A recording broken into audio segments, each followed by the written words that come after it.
मेरा नाम सोनू कंवर, कक्षा 7 है। कलयुग समाज के अशुभ लक्षण।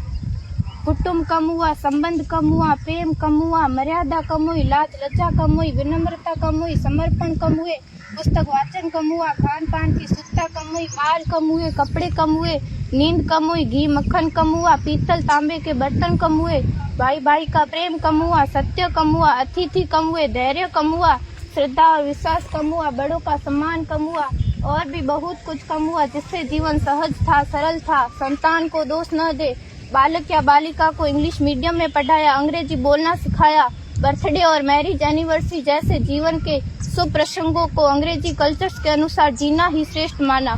माता पिता को मम्मी डैड कहना सिखाया। जब अंग्रेजी कल्चर से परिपूर्ण बालक या बालिका बड़ा होकर आपको समय नहीं देता, आपकी भावनाओं को नहीं समझता, आपको तुच्छ मानकर आपसे जुबान लड़ाता, जब आपको बच्चे में कोई संस्कार नजर नहीं आता, तब घर के वातावरण को गमगीत किए बिना, संतान को दोष दिए बिना एकांत में जाकर रो लीजिएगा, क्योंकि पुत्र या पुत्री की पहली वर्षगांठ से ही भारतीय संस्कारों के बजाय, मंदिर जाने के बजाय केक कैसे काटा जाता है, यह सिखाने वाले आप और अम्मी है। जब बच्चा पहली बार घर से बाहर निकलता है तो प्रणाम और आशीर्वाद के बदले बाय बाय कहना सिखाने वाले आप और अम्मी है।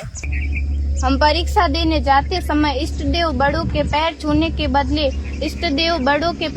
के बदले बेस्ट ऑफ लक कहकर परीक्षा भवन तक छोड़ने वाले आप और अम्मी है। बालक या बालिका के सफल होने पर घर में परिवार के साथ बैठकर खुशियां मनाने के बदले होटल में पार्टी मनाने की प्रथा को बढ़ावा देने वाले आप और अम्मी है। बालक या बालिका के विवाह के पश्चात कुल देवता देव दर्शन भेजने से पहले हनीमून के लिए फॉरेन टूरिस्ट स्पॉट भेजने की तैयारी करने वाले आप और अम्मी है। ऐसी कई ढेर सारी अंग्रेजी कल्चर्स को हमने जाने अनजाने स्वीकार कर दिया है। अब तो बड़े बुजुर्गों के पैर छूने में भी शर्म आती है। गलती किसकी? मात्र आपके माता और पिता की। अंग्रेजी अंतर्राष्ट्रीय भाषा है, से काम काज हेतु सीखना है, अच्छी बात है, लेकिन इसकी संस्कृति को अपने जीवन में उतारने की तो कोई बाध्यता नहीं थी। अपनी समृद्ध संस्कृति को त्याग कर नैतिक मूल्यों, मानवीय संवेदनाओं से रहित अन्य सभ्यताओं की जीवन शैली अपनाकर हमने क्या पाया?